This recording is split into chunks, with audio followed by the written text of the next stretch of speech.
सावली, सावली का रडतेस तू? अगं आपल्या घरात अशी कुठलीही व्यक्ती येणार आणि मला काही सांगणार, काही उपाय सांगणार, मी तो करणार आहे का? तू रडू नकोस, मी नाही ऐकणार कुणाचंच. बरं मला सांग, तुम्ही गॅरंटी देऊ शकता म्हणजे हा उपाय केल्यानंतर आमच्या आयुष्यातलं संतती विरह निघून जाईल? सारंग, तू काय बोलतोयस तुला कळतंय का? जे योग्य आहे तेच मी तुला सांगतोय.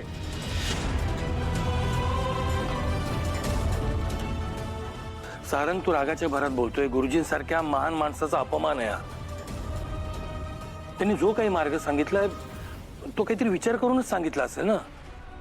मी शांतच आहे पहिली गोष्ट, आणि मी कुणाचाही अपमान करत नाही. ते अपमान करतायत माझ्या प्रेमाचा. आईने बोलवलं म्हणून मी इथे आलो, पण मला माहिती असतं ना असले काहीतरी उपाय सांगणार तर मी आलोच नसतो इथे. हे बघ सारंग, आपण हे जे काही करतोय ना हे फक्त तुमच्या दोघांच्या भविष्यासाठी करतोय. त्यामागे दुसरा कुठलाही हेतू नाहीये. हा फक्त एक विधी आहे. हे असलं थोटांड किंवा असल्या या अंधश्रद्धेवर माझा विश्वास नाहीये. मी आधी पण बोललो होतो आईला, हे असलं काही करणार नाहीये मी. गुरुजी क्षमा करा, म्हणजे सारंगचं सावलीवर खूप प्रेम आहे त्यामुळे तो असं बोलतोय. पण इतर काही उपाय नाही का निघू शकणार? म्हणजे आमच्या बुद्धीला पटेल असा.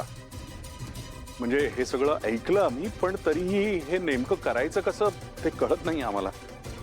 दुसरा काही मार्ग असता तर गुरुजींनी आधीच सांगितलं असतं ना. पण शास्त्र आहे ते, खेळ थोडीच आहे. गुरुजी काही चुकीचं सांगणार नाहीत.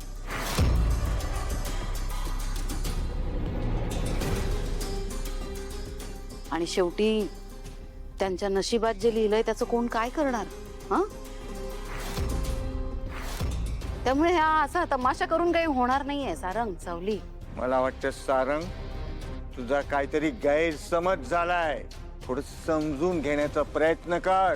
जसा मंगळ असलेल्या मुलीचा दोष निवारण्यासाठी तिचं लग्न पिंपळाशी करावं लागतं, अरे हा तसाच विधी आहे. अरे लग्न हा फक्त उपाय आहे, ते काही मुख्य लग्न नाही आहे.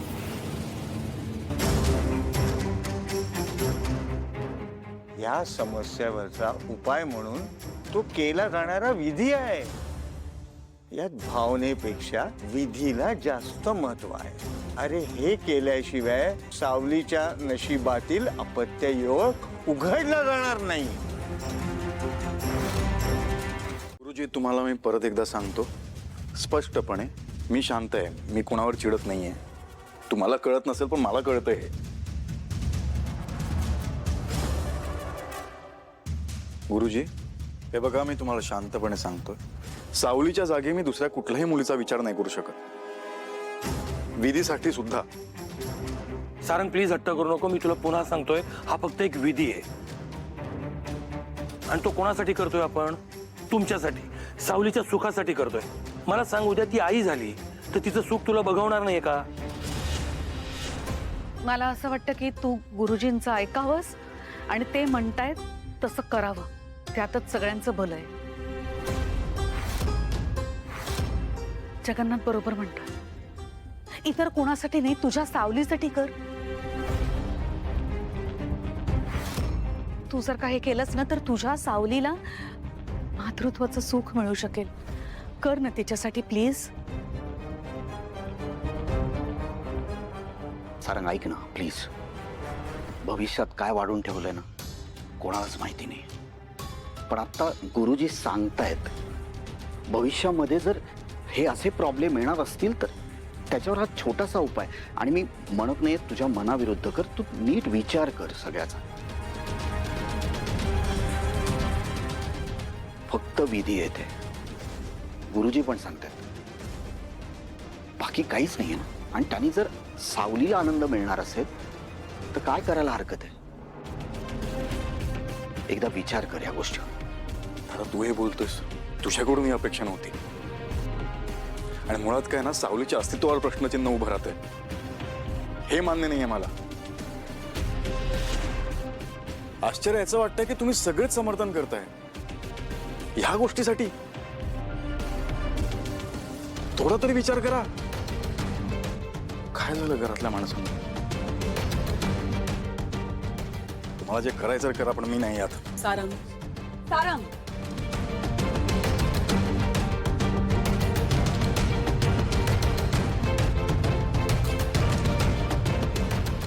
वा, काय रंगत आली आहे. सावली, मी म्हटलं होतं ना तुला, तुला धडा शिकवल्याशिवाय राहणार नाही म्हणून.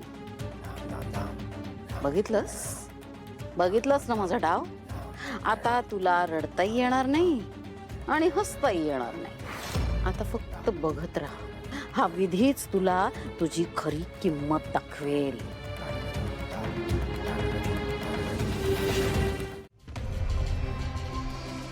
अनामिका थांब. काय झालं? सगळे धावता का? काय झालंय का? नाही, ते मी सावली ताईंच्या रूम मध्येच जात होते. हा, सावली पण टेन्शन मध्ये गेली, सारंग डागात गेला. काय काय झालंय का? काही इशू आहे का? ते गुरुजी आले होते आणि त्यांनी एक उपाय सांगितलाय. काय?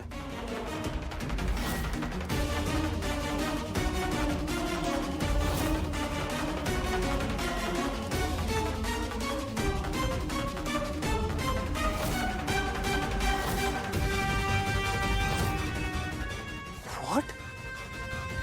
अरे काय चाललंय घरात? या आताच्या काळातही ही लोक या गोष्टीवर विश्वास ठेवतात? आणि कोण गुरुजी? कुठले गुरुजी? कोणी आणले? ते काय बोल? भैरवी माईंने आणलंय त्यांना. म्हणजे नक्कीच काहीतरी काळबेर असणार यात.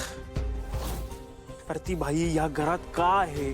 त्या बाईचे काय उद्योग चाललेत कोणाला कळत नाहीये का? दिसत नाहीये का कोणाला? ऐका ना, आपण हा विषय थांबूया इथे. आपण विषय थांबवून काय होणार आहे?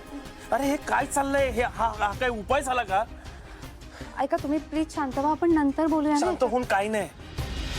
शांत राहण्याचा किती प्रयत्न करतो पण नेहमी काही ना काहीतरी असं ऐकायला मिळतं. ऐका ना, तुम्ही ना स्वतःला त्रास करून घेताय. तो नका करून घेऊ. काय ना, देव जर आपल्या आयुष्यात संकट आणत असेल ना, तर त्याच्यावर उपाय सुद्धा देवच देतो. आपला त्याच्यावर विश्वास असायला हवा.